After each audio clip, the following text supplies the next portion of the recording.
ลายเท้าดูนิ้วเท้าไม่เท่ากันนะเอากบฝ่าเท้าขึ้นกระดกให้สุดเลยกระดกใต้แค่นี้10 เซนเลยกระดกไม่ขึ้นนะกดเท้าลงกดเท้าแล้วก็มีอาการยังไงครับก็ไม่มีค่อยมีอะไรครับเนี่ยกดเท้าได้นะแต่กระดกใหม่กระดกเท้าไม่สุดนะไม่ขึ้นนะโอเคนอนคว่ำลง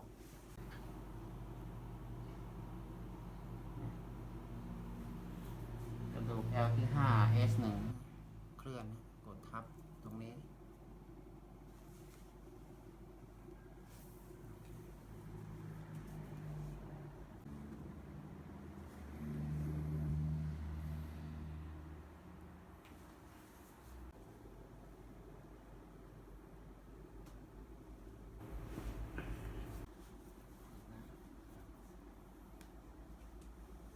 ปล่อยมือนะครับ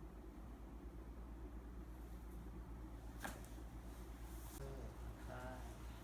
ยืดนิดนึง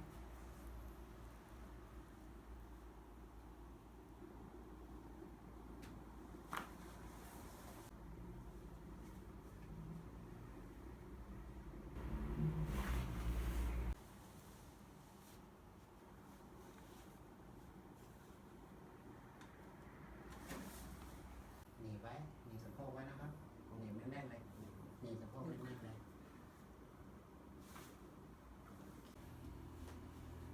ยืดผ่อนคลาย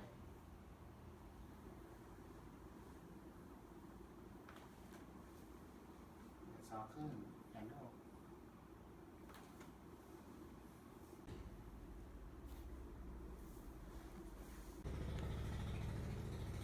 เท่าไหร่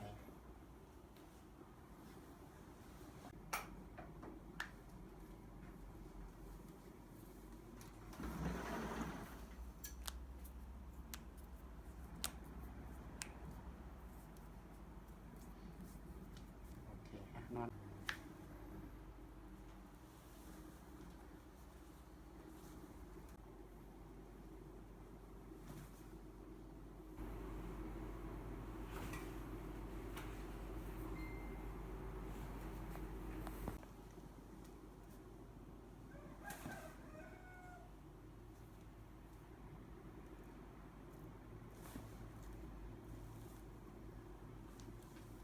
ไม่ก็